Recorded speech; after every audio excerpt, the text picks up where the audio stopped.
All right, we got this GLE 350 in the shop, just getting a basic, this is a 40,000 mile service, so engine oil and brake fluid and cabin filters and things. So just looking over it all to inspect everything. They do this a lot on more modern Mercedes. The clips aren't really placed either correctly, or it's a universal harness that goes in many chassis, and maybe that would click into something. Because it doesn't click into anything here. We should probably just cut that off. Okay, then looking over everything in the engine bay. It's 40,000 miles, so I don't expect to see anything wrong. It's a 2024 too, so anything that is wrong would be going to the dealership.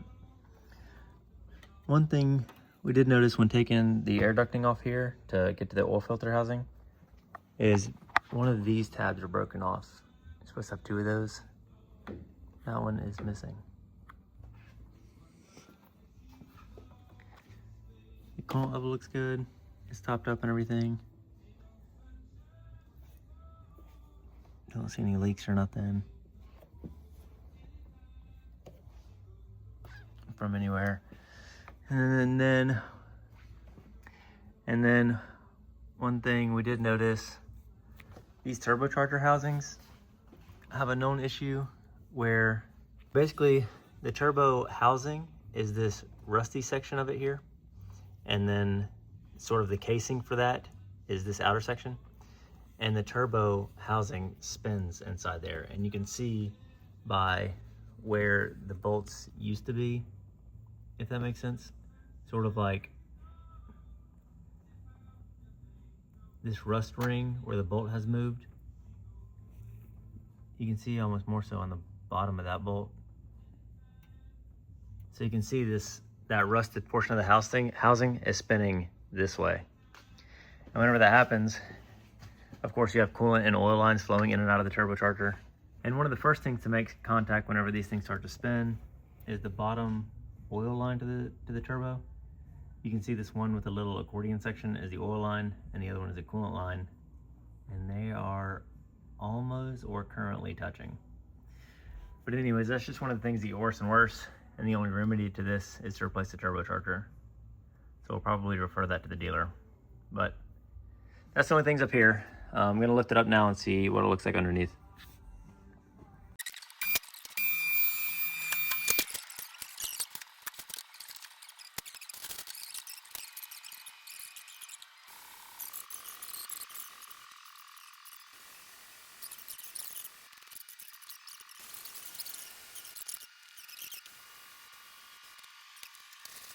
Okay, I just got it lifted up and got the undershield taken off.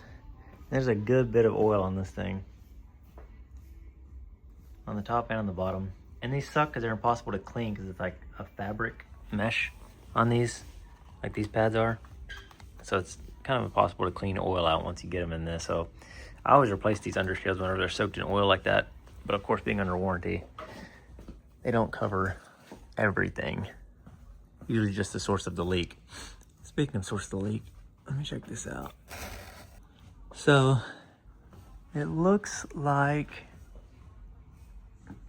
I was originally thinking maybe this oil pan, like someone just didn't clean up the oil at all, or maybe try to reuse this drain plug, which you're not supposed to anyways, but on this one especially because it's plastic and there's an O-ring built into it. So you replace the drain plug every time you drain the oil. But that's a lot of oil. Like it's actively dripping off. This pipe, I can see this rubber hose has swollen up because rubber got on it. So you want to replace that. What is this, a transmission cooler line? It's even there on the back of that wiring harness here. So it's spread pretty far. Ew. Yeah, it's a transmission cooler line. It's like sticky. Okay, so this front line too has oil on it. So that rubber is probably compromised. You've got oil all the way here on the front of the engine too, as if like that front seal or this oil pan. Even the main oil pan on this thing is plastic, so it does have a regular traditional seal on it. It looks like this axle seal is leaking, but it's not. I think it's just dripping off of whatever the source of all this is gonna be, which might end up being that upper oil pan. I might have to get a little inspection mirror and look up in there. you can see oil everywhere, even on that bolt head too, it's dripping off. Okay, so I figured out what I think is two separate leaks on this. One being this is the front engine plate on the front of the engine, what would normally be the front main seal. Sort of where you can see these little Torx bolts, like that one right there has liquid oil underneath it. So does that one. And so does all the other ones there. So it's coming out from there for one, and I can see the oil pan's wet underneath it. But from that point forward, it's not so much oil that it would cause all the pooling back here. So I think there's also a separate leak from the back, from what I can see here. So what I would guess from all this oil, and the same thing is dripping on this line, I don't think it's that oil line on that's being stressed from the turbocharger, but that will leak as that turbocharger spins more and more. It will pull the line out and that line will start to leak. But for now, I would say it's the upper oil pan here. I guess sort of the intermediate oil pan, because there's 3 oil pans. So you have this lower plastic one, a plastic one above that, and the plastic one above that I think is leaking, and this front plate is also leaking. Both leaking engine oil. And of course I would replace this coolant line that goes all the way up to the front, because it's got oil on it here, and I can see it swelling up, and it's got, you know, oil puddling on it here. So I know this rubber's swelling up. So apart from those two,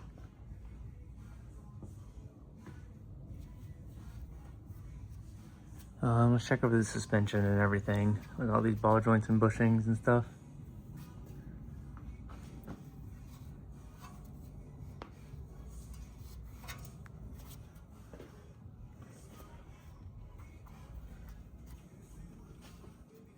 All these look good.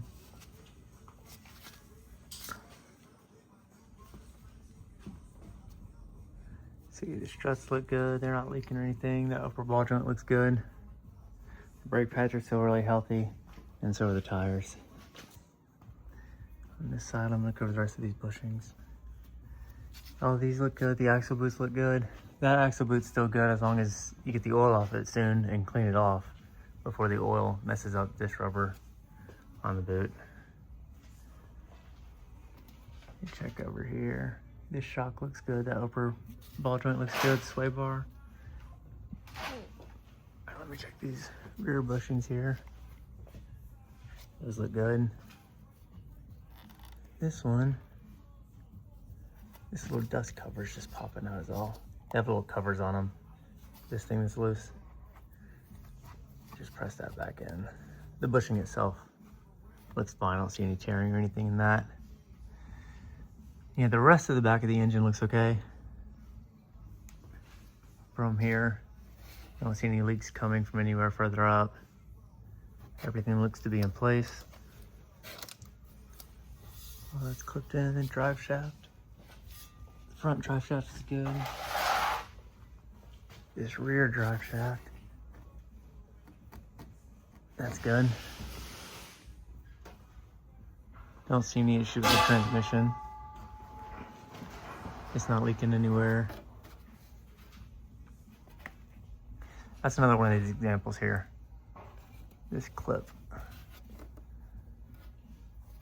Just from the factory, you see this a lot. I would see it even on like cars fresh off the assembly line. Like as soon as they get delivered to the dealership, you would be doing like a pre-delivery inspection and you'll see these not clipped in a lot. I'm gonna say that was supposed to have been here. I'll clip that in once I got both hands. That's clipped in, that one's clipped in. Okay, check out the back of the car. This rubber disc, these wear out a lot. This one looks good. Axle boots, all look good and healthy. Outside ones also look good. Rear shocks aren't leaking.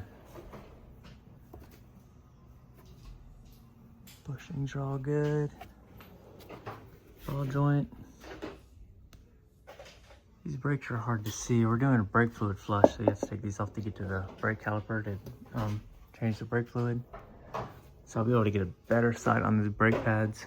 But I can see from here, they're very good, over half-life. Let's see, judging by the outside one, I would say 60 to 70%. Nothing to worry about with those at all. These front bushings, those look good. Rear bushings look good.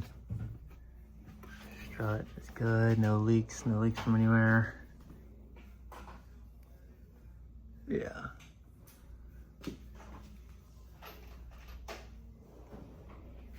This brake pad too looks good. Tire tread's still really good. And this brake pad's still really thick. Last thing I'm gonna look over some of these differential bushings. These subframe bushings. Make sure there's nothing weird going on with any of these.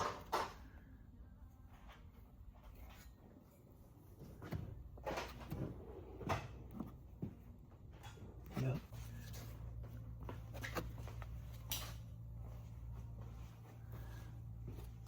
Okay, yep, don't see anything else back here. So yeah, the rest of the entire car looks fine.